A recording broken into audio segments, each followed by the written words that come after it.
I've heard you say in interviews that, in fact, you do walk around kind of unbothered, that people don't recognise you that much, which seems incredible.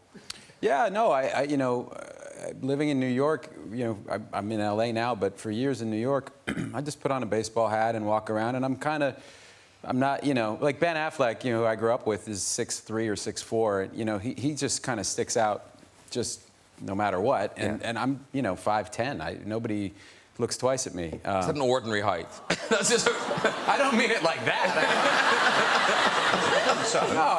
But people and if people do recognize me, oftentimes I'm with my kids and they're just really cool about it. I mean, I had one experience here actually.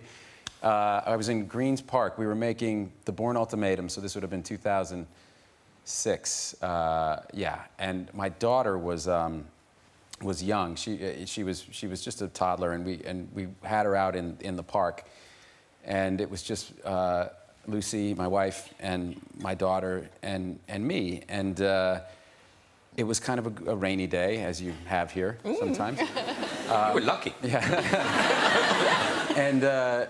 And it was just us in the park, and we were playing with our baby, and this young Spanish couple came kind of strolling down hand in hand, and they kind of looked over and saw me and kind of had an exchange, and then pulled out a camera and came over, and I kind of say to my, well, here we go, and I kind of come over, and the guy says to me, please, picture, and I said, no problem, and I went over to his wife, and I put my arm around her, and he looked at me kind of in the international way that a man looks at another man when he's got his arm around his wife.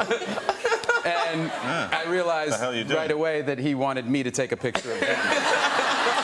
They were looking for a photographer. They didn't have any idea who I was. Keep you humble. Keep you humble. Yeah. Well, and it was great. My wife was there to witness the whole thing. So that was the first thing I said. I was like, oh, shit.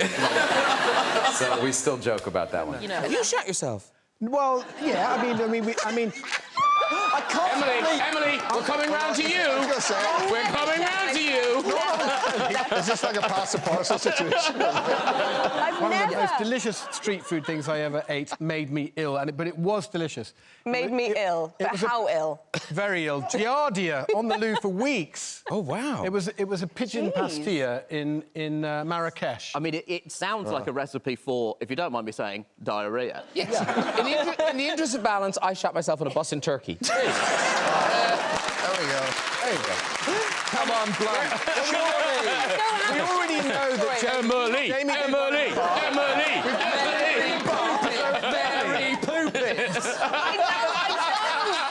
I don't have a Mary Poppins story. I wish I did. Have one. I wish I had a Mary Poppins story. I wish I did.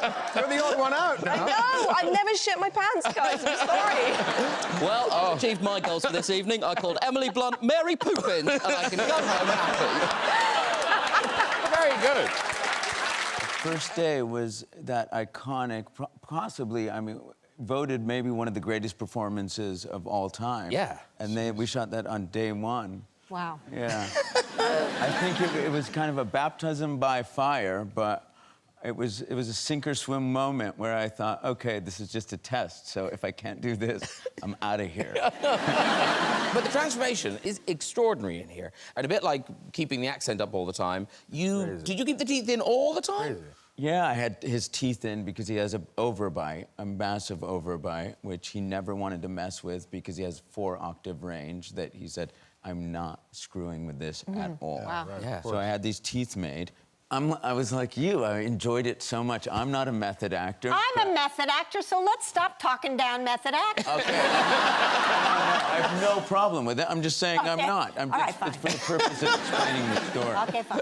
I've worked with method actors that I absolutely adore, and we can go on about that. I'll tell you about this. Yeah, do. Right now. So you kept your teeth in. I kept my teeth in because I never get a chance to end every sentence with darling and dear.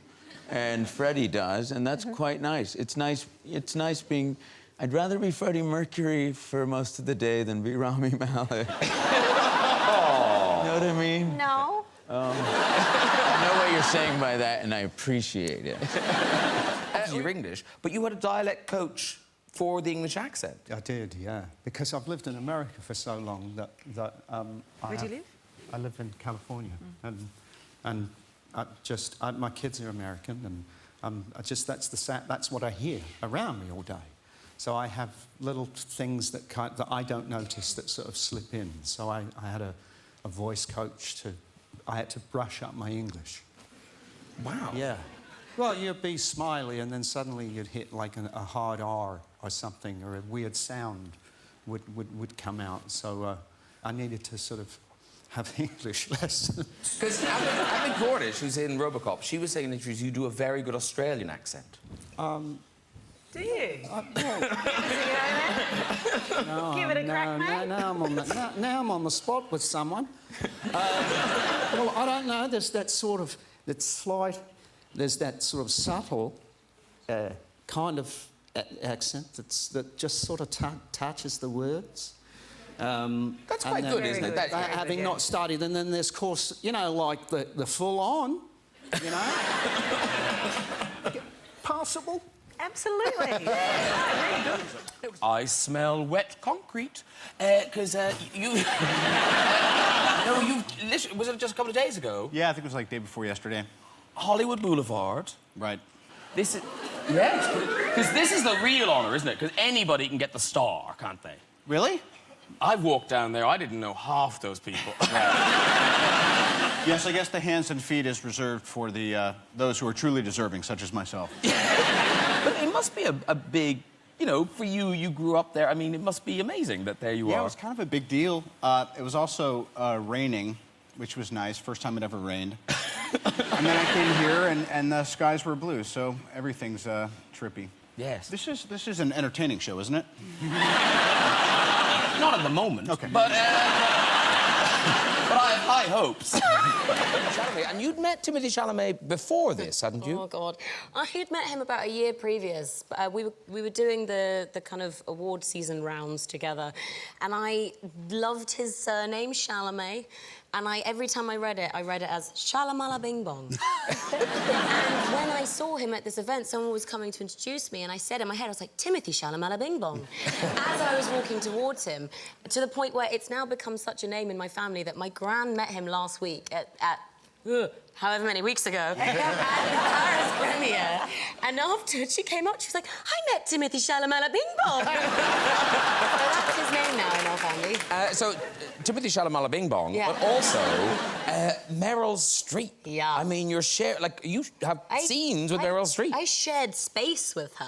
Yeah, no, we shared a carriage for a whole day and a room for a whole day. It was... And does Greta Gerwig, does she give you a little pep talk beforehand? Kind of, you're going to be in a carriage with Meryl Streep.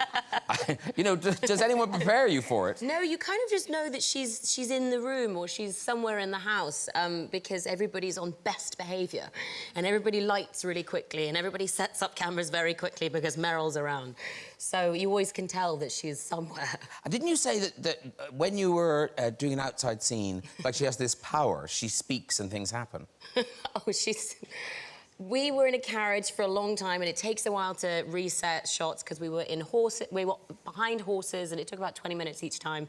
And it was cold, and we were in Boston, and Timmy came up and kind of jumped up on the carriage, and just as he jumped up on the carriage, a waft of chip smell came in, and she suddenly then wanted chips. And within about, I'd say, 10 minutes, there was a gasping PA, like, with Wendy's fries ready to give to her. So I sat in a carriage, dripping in my fine clothes, eating Wendy's fries. There's photographic evidence. There you are. It's delicious. It was. Yeah.